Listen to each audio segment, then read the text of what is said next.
शुक्रवार को भारत के सर्वोच्च न्यायालय ने दिल्ली के मुख्यमंत्री अरविंद केजरीवाल को शराब नीति मामले में आखिरकार जमानत दे दी है। उन्हें सीबीआई द्वारा गिरफ्तार किया गया था। बेंच, जिसमें जस्टिस सूर्यकांत और भूयान शामिल थे, उन्होंने जमानत देते हुए अलग अलग वर्डिक्ट दिया है। केजरीवाल को 21-22 के वित्तीय वर्ष के लिए दिल्ली सरकार की शराब नीति में कथित अनियमितताओं से जुड़े मनी लॉन्ड्रिंग जांच में फंसाया गया था। इस नीति को शहर के शराब व्यापार प्रणाली में सुधार लाने के लिए पेश किया गया था, जिसमें शराब व्यापारियों के लिए बिक्री आधारित शासन को लाइसेंस शुल्क संरचना से बदल दिया गया था।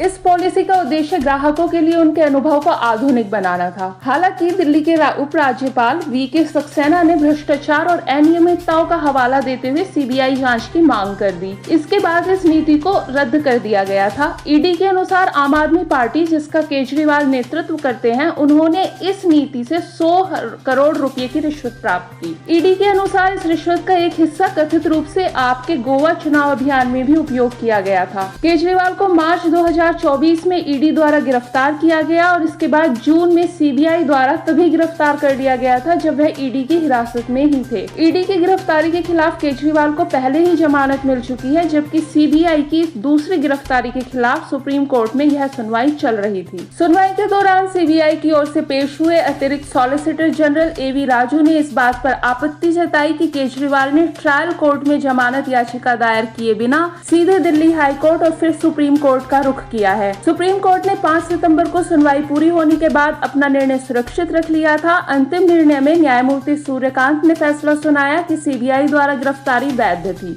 उन्होंने इस बात से सहमति जताई कि एजेंसी ने उचित प्रक्रिया का पालन किया है। उन्होंने यह निर्देश दिया कि केजरीवाल को रिहा करने के लिए 10 लाख रुपए की जमानत राशि जमा करनी होगी। न्यायमूर्ति सूर्यकांत ने शर्त लगाई है कि केजरीवाल जमानत पर रहते हुए इस मामले पर सार्वजनिक रूप से टिप्पणी करने से बचें। कोर्ट ने केजरीवाल के ऊपर शर्तें लगाई हैं कि ना तो वह अपने ऑफिस जा सकते हैं और ना ही कोई फाइल साइन कर सकते हैं। न्यायमूर्ति सूर्यकांत ने यह भी कहा कि स्वतंत्रता सर्वोपरि है, लेकिन कानून को अपना काम करने की अनुमति दी जानी चाहिए। केजरीवाल की सीबीआई द्वारा गिरफ्तारी वैधता के दायरे में थी, यह बात भी सूर्यकांत ने कही। हालांकि न्यायमूर्ति भूयान ने एक अलग दृष्टिकोण प्रस्तुत किया है। जमानत देने पर सहमत होते हुए उन्होंने सीबीआई द्वारा केजरीवाल की गिरफ्तारी के उद्देश्यों पर सवाल उठाया। उन्होंने तर्क दिया कि केजरीवाल की गिरफ्तारी का समय इस तरीके का था कि यह ईडी मामले में केजरीवाल की जमानत को रोकने के लिए की गई थी। उन्होंने सीबीआई के तौर तरीकों पर चिंता व्यक्त करते हुए कहा कि सीबीआई को यह सुनिश्चित करना चाहिए कि उसके पिंजरे का तोता होने की धारणा खत्म हो। उसे निष्पक्ष और पारदर्शी होना चाहिए। न्यायमूर्ति भूयान ने केजरीवाल की गिरफ्तारी के तरीके और उसके समय पर सवाल उठाते हुए कहा कि सहयोग न करना सेल्फ इंक्रिमिनेटिंग नहीं हो सकता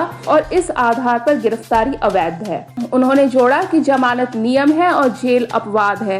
उन्होंने यह चेतावनी देते हुए केजरीवाल को बेल दी है कि अदालतों को यह सुनिश्चित करना चाहिए कि अभियोजन और परीक्षण की प्रक्रिया खुद में ही कहीं एक सजा न बन जाए। लेकिन केजरीवाल की बेल के बाद आप में खुशियों का माहौल है। आपके नेताओं मनीष सिसोदिया, आतिशी, संजय सिंह शामिल हैं। उन्होंने मिठाइयां बांटी। केजरीवाल की पत्नी सुनीता केजरीवाल ने कहा कि बीजेपी के इरादों पर पानी फिर गया है, लेकिन दूसरी नेताओं को जेल में डाल के सत्ता में बने रहना चाहते हैं। उनका मकसद ये है। तरफ बीजेपी ने केजरीवाल से इस्तीफा मांग लिया है। बीजेपी के नेता मनोज तिवारी का कहना है कि ये एक एक्यूज्ड बेल पर बाहर आ रहा है। उन्होंने दिल्ली के लोगों के लिए एक क्राइम किया है। एक कोर्ट ने कहा है कि ये सीएम के तौर पर ना वो अपने ऑफिस जा सकते हैं, ना ही वो कोई फाइल साइन कर सकते हैं। इससे अच्छा उन्हें रिजाइन कर देना चाहिए।